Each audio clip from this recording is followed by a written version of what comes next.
అన్ని పాటిస్తున్నానండి.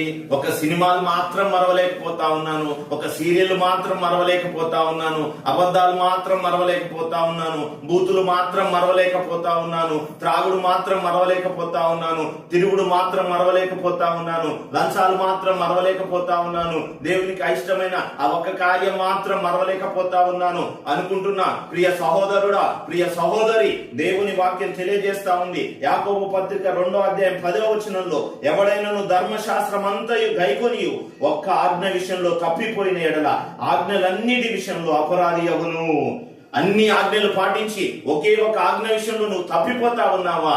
వాక్య ప్రకారం నీవు ఆజ్ఞలన్నిటి విషయంలో అపరాధి అవుతావు. అలా అని చేతులు ఎత్తేయడం కాదు. నీలో ఏ బలహీనత అయితే ఉందో ఆ బలహీనతను జయించడానికి దేవుని కృప కోసం ఆయన శరణు వేడు. దేవుడు నీకు సహాయం చేస్తాడు, దేవుడు నీకు విడుదలిస్తాడు, విజయాన్ని అనుగ్రహిస్తాడు.